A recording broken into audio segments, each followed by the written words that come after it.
We're talking about how the Conservative Party can appeal to young people, David. Well, on that basis, I might not be the best person to ask. All sorts of things. Let me give you a counter example how not to do it. Yeah. Right. Last week we had the Labour. Week before last, the Labour Prime Minister, thinking he was being modern, thinking he was appealing to young people, proposing a digital ID card. Yeah. And guess what? Who hates it the most? He did bring, of course, the normal Starmer Midas effect. The moment he mentioned it, plummeted in popularity. Yeah, more people were supportive of the idea until he announced it. Until he announced it, I know. It went down. He's wonderful. He turns everything to lead. Anyway, and the truth is, they didn't. They saw right through it. They understand the digital economy and the digital world better than he does, and they saw through what was a bogus attempt.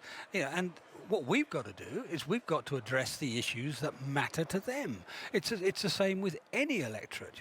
If your issue is that you come out of university with a mortgage but no future, if you can't buy a house, those sorts of things we have to deal with. Now, as I was just hearing when I arrived, we didn't do it before. We've got to come up with proper plans. The other lesson from Starmer is if you turn up just thinking I'm better than the other side, I'm sanctimonious, I'm full of myself, but I haven't actually got any real plans, you'll fail. And that's what we've seen in the last year. We shouldn't do that. We should come in as, actually, 100th anniversary of Thatcher's birth, as Thatcher did. She came in with answers and proposals and plans and delivered them. The ones for their age, different to today. She delivered them, and that's what we have to do. I wanted to ask about this, actually. Lizzie, there's an awful lot of Thatcher stuff here. There's a theatre named after her. Well, me for one. Well, yeah, I'm surprised they haven't put you in a glass case.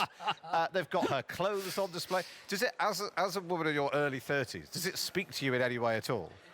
I mean, I haven't dressed as her today, so no. I'd say where Lady Thatcher was incredibly impressive was taking the style of the time and the things that we needed at that particular point and just absolutely nailing it where the electorate are. And I think in that sense, we really do have to talk about the power of the meme. And it's fair to say communication styles have changed for younger generations now. And I think it's very important that the Conservative Party have to learn to adapt because there is no room for nuance anymore. And that's a real challenge when we as a party, we are the natural governing party, want to do things in detail and really carefully considered. And then Reform, for example, come through with a soundbite and that is what the algorithms then push forward. So there's a really interesting challenge for us, not necessarily to have a clear out of people, but just to have a change in the way we present, but remain true to our values. And what about the idea of sort of trying to change people's minds? One thing that Margaret Thatcher did was she thought about what she wanted to do and then went out and sold it. And actually so much, we had it last week at the Labour Party conference, the whole debate has been, well, how do we copy Reform? And that's how we'll get some people back from Reform. What have we got to do to, is that a fair reflection? Am I being overly simplistic about what Margaret Thatcher did? I mean, in some respects, about all of modern politics, Thatcher will be turning in her grave. Because her approach was decide on the right thing to do, design the right plan, and then persuade people how to do it. Since Blair, in particular, the habit in politics has been look at the opinion poll, look at the focus group, and use that to tell us what we want to say. That's followership, that's not leadership. And actually, people see through that. And I actually think the modern population's had enough of that, and if they saw somebody who comes along and says, actually, this is what I believe, and this is why I believe it, and this is why you should believe it, and this is why it's good for you, they'll actually listen and respect it more. And which camp is Cubby Badenoch in? I think she's in that camp. I mean, in the sense that she's decided. I mean, the net zero one's a very interesting example because it's taken on something which has been overwhelmingly fashionable for a long time. And yet, we have a policy which has led us to export our industries to places in the world which make more carbon per tonne, not less. Steel, Scunthorpe, remember that?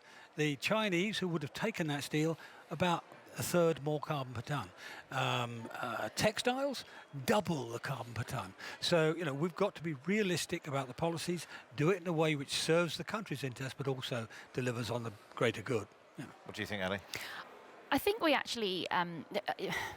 before we even sort of look at changing people's minds or bringing them around to different views, I think we actually need to take a step back and understand why people are going elsewhere, why young people are flooding to reform away from both the Conservatives and Labour, why they're doing that.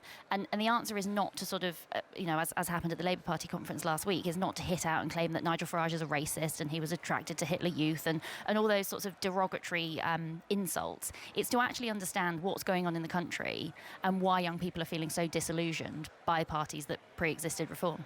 I put out a tweet criticising Starmer for calling Farage a racist. I got 600,000 hits in a day. It gives you an idea of how people now see through this sort of silly politics playing. That being said, I mean, Nigel's a very old friend of mine, and we talk about a lot of the things he gets up to. Has he asked you to defect? Every time I see him. And Lee Anderson. I mean, the door's always open, David. And I won't, because it's a daytime programme, I won't say what I said. But also understand, he had 2 million Twitter followers when I talked to him last time.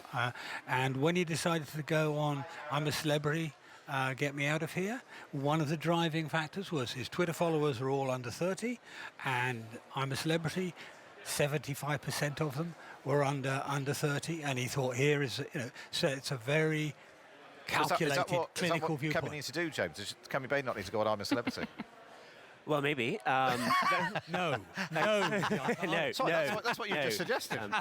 No, what I'm telling you is how Nigel, although he's a fantastic communicator, as he is, he's also a very careful calculator. You shouldn't look at what reform get up to and think this is the sort of natural spouting of some fundamental truth. It's a calculated exercise. But I do think, to return to the kind of Thatcherism point, what made it successful was there was a golden thread throughout all of the policy, which was aspiration, ambition, hard work. So every single policy came back to that. So one of the ways in which you can cut through is linking back to those things and having that as a thread. Thanks so much for that really fascinating conversation. James Cowling, Lizzie Hacking, Ellie Vesey-Thompson, and Sir David Davis. Thanks so much for joining us on 5 Live.